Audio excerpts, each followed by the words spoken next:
আমি মোহাম্মদ রাশিদুল ইসলাম হিলভিউ সমবায় উন্নয়ন পরিষদের পক্ষ থেকে এবার মনোনীত হয়ে নির্বাহী সদস্য পদে পদপ্রার্থী হচ্ছি।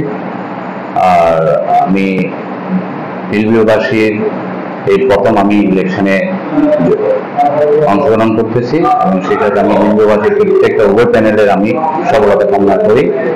আমরা সমবায় উন্নয়ন পরিষদ যদি পূর্ণ প্যানেলে যদি আমরা বিজয় হতে পারি, আমরা হিলভিউর সার্বিক নিরাপত্তা, আমাদের হিলভিউ বসবাসকারী প্রত্যেক প্লট হোল্ডার এবং ফ্ল্যাটের মালিকরা সবার নিরাপত্তা নিশ্চিত করার আমরা চেষ্টা করব এবং সেই সাথে আমাদের হিলভিউ কল্যাণ সমিতির নিয়ন্ত্রিত হিলভিউ পাবলিক স্কুল এবং মসজিদ এগুলা আমরা সম্প্রসারণ কিভাবে করা যায়, উন্নয়ন করা যায় সেই কাজে আমরা করব।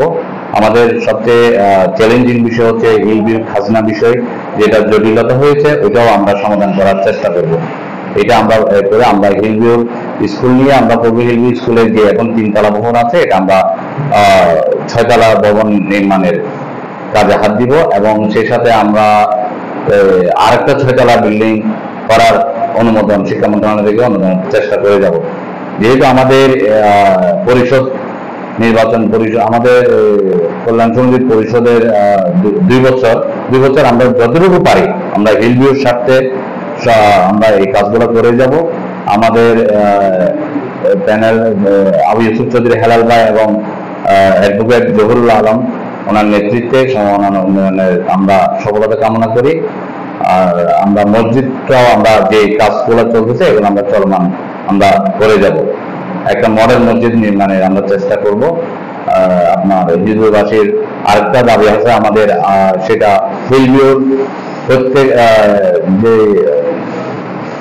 অটোরিকশা, সিএনজি এগুলার যানবাহন যে আছে এগুলো আমরা সম্পূর্ণ হিলভিউর নিয়ন্ত্রণে নিয়ে আসবো এবং প্রত্যেকটা ড্রাইভারের প্রোফাইলগুলো আমরা হিলভিউ কল্যাণ সমিতি নিয়ন্ত্রিত থাকবে, ওদের একটা ড্রেস কোড থাকবে এবং প্রত্যেক অভ্যন্তরীণ যত ড্রাইভার গাড়ি আসা যাওয়া করবে প্রত্যেকের আমাদের কাছে ওদের ইনফরমেশন ডিটেলস তথ্য আমাদের কাছে থাকবে, যাতে হিলভিউর বহিরাগত কেউ এসেও যেন কোনো বিপদে না পড়ে, কোনো সন্ত্রাসে বা নিরাপত্তাহীনতায় না ভুগে।